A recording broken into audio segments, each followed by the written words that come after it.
क्योंकि धर्मेंद्र प्रधान जब शिक्षा मंत्री बने तो जो घटिया पहले शिक्षा दी जा रही थी उसका शुद्धिकरण करने का काम धर्मेंद्र प्रधान ने किया था। राहुल गांधी, आपको क्या लगता है, कांग्रेस जैसे कांग्रेस के लिए बैरिकेड्स और पुलिस के वाटर कैनाल शुरू करा था जब भी वो प्रदर्शन करती है, बीजेपी प्रोटेस्ट के लिए भी वैसे ही वाटर कैनाल शुरू कर दी गई है और बैरिकेड्स लगा दिए गए हैं, बैरिकेड्स वैसे ही लगा दी गए। इस पे आपका क्या? कोई नहीं, ये तो सबके, ये इससे ये पता चलता है कि सबके लिए एक बराबर है, किसी के लिए कोई दोगला बना नहीं है, सबके लिए एक बराबर है, जो भी कानून व्यवस्था है सबके लिए एक बराबर है। जैसे कि आप देख सकते हैं महिला कार्यकर्ताओं के से ये दावा आया है कि जो पुलिस मुख्यालय है वो सबके लिए एक बराबर है। जैसे कि आप देख सकते हैं कार्यकर्ता मेरे पास आ जाए, ये सभी जवान कार्यकर्ता मेरे पास आ जाए। जैसे कि आप देख सकते हैं मदन राठौड़ अभी इस गाड़ी पे चढ़ करके पूरे कार्यकर्ताओं से अनुरोध कर रहे हैं कि यहीं से जैसा कि आप देख सकते हैं मदन राठौड़ सारे कार्यकर्ताओं और नेताओं से अनुरोध कर रहे हैं कि साइड में आ जाइए, इस गाड़ी में चढ़कर अनुरोध कर रहे हैं। अब देखना होगा कि इनका क्या बयान है और क्या दावा है।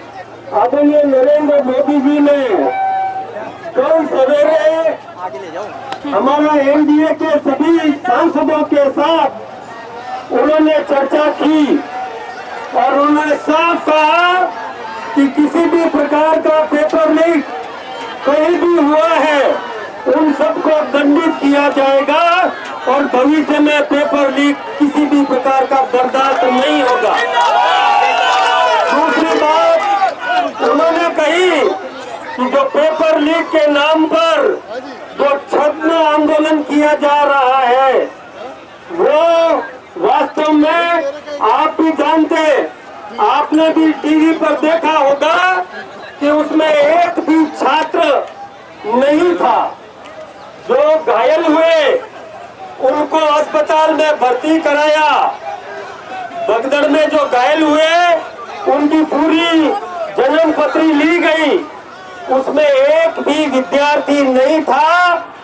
कोई भाड़े का टट्टू पत्थर फेंकने वाले लोगों को कुछ कश्मीर से लाए गए थे और कुछ बिहार से लाए गए थे, उन लोगों ने ये नाटक किया था, ये आप सब जानते हैं।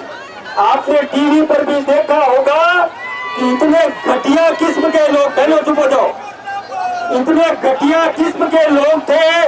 मैं मीडिया के मेरे भाइयों से कहना चाहूंगा कि एक मीडिया की जो रिपोर्टर थी उसको गले में बाहें डाल करके उसको खींच दिया। इतना घटिया कृत्य उन नौटंकी करने वाले जंतर मंतर पर जो लोग थे उन्होंने कृत्य किया। मीडिया के बंधु भी, आप भी एकता रखिए, आप कभी भी अपना अपमान बर्दाश्त नहीं कर सकते, नहीं करना चाहिए। महात्मा गांधी जी ने कहा कि असत्य, अन्याय और दमन के सामने झुकना कायरता है, पाप है। ये बात भी हम सबको समझने की जरूरत है।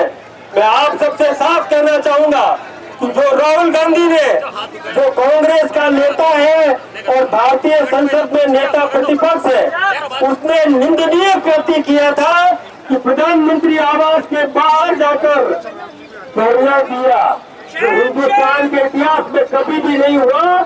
इसलिए हम ये कहते हैं कि राहुल गांधी शर्म करो, राहुल गांधी शर्म करो, राहुल गांधी शर्म करो। ये बात हम इसलिए कहते हैं कि राहुल गांधी के नाना, उन्होंने भी प्रधानमंत्री रहते हुए ऐसा कृत्य कभी भी नहीं देखा होगा। उनकी दादी भी रही, उन्होंने भी नहीं देखा होगा कि हिंदुस्तान के इतिहास में नेता प्रतिपक्ष जिसको कैबिनेट का दर्जा होता है वो इतना घटिया स्तर पर उतर जाए। ये हम इसकी निंदा करते हैं, उसकी भर्त्सना करते हैं। ऐसा जो 56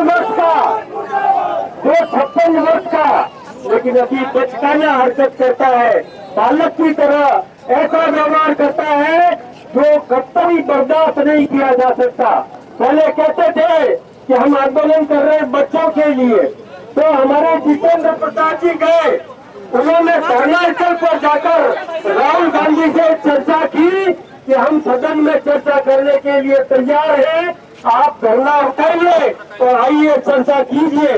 वो उसने कहा कि हाँ, लेकिन जब तय हो गया, सरकार ने कह दिया कि हम चर्चा के लिए सदन में चर्चा के लिए तैयार हैं, तो राहुल गांधी मुकर गया, सीधा कहने लगा कि धर्मेंद्र प्रधान का इस्तीफा चाहिए। मैं आपको बताना चाहूंगा कि वो धर्मेंद्र प्रधान का इस्तीफा क्यों मांग रहे हैं, क्योंकि धर्मेंद्र प्रधान जब शिक्षा मंत्री बने तो जो घटिया पहले शिक्षा दी जा रही थी उसका शुद्धिकरण करने का काम धर्मेंद्र प्रधान ने किया था। यही नहीं, हमारे हिंदुस्तान के मान बिंदुओं का सम्मान, हमारे हिंदुस्तान के इस देश के मान बिंदुओं का सम्मान करने का, पाठ बढ़ाने का निर्णय आदरणीय धर्मेंद्र प्रधान ने किया था। इसलिए वो चाहते हैं कि यह हट जाना चाहिए। आप सबको पता है कि हिंदुस्तान में जितने भी विदेशी आक्रांता है, उन्होंने सबसे पहले हमारी शिक्षा पद्धति को दूषित करने का कृत्य किया था। दूसरा कृत्य किया था कि हमारे जितने भी आराध्य स्थल है उनको तोड़ने का काम किया था, मंदिरों को तोड़ने का काम किया था, मूर्तियों को तोड़ने का काम किया था। ये इसलिए किया था कि हिंदुस्तान के नागरिक ईश्वर में आस्था रखते हैं, उनकी आस्था पर चोट करे तब ये हिंदुस्तान बिखर जाएगा। लेकिन जैसे कि आप देख सकते हैं, मदन जी राठौड़ ने बयान दिया है कि कांग्रेस के नेता राहुल गांधी के नाना जी सोनिया गांधी साथ भी, और साथ में इंदिरा गांधी भी, जब उन लोगों ने मंदिर तोड़ा, उन्होंने मूर्तियां तोड़ा, वो धर्मेंद्र प्रधान का इस्तीफा चाहते हैं। इसलिए चाहते हैं क्योंकि उनको अपनी रीलॉन्चिंग करवानी है। और मदन राठौड़ की तरफ से और भी बयान आ रहे हैं, ये देखने के लिए जुड़े रहिए द खटक के साथ। मैं कृतिका, कैमरामैन हर्ष।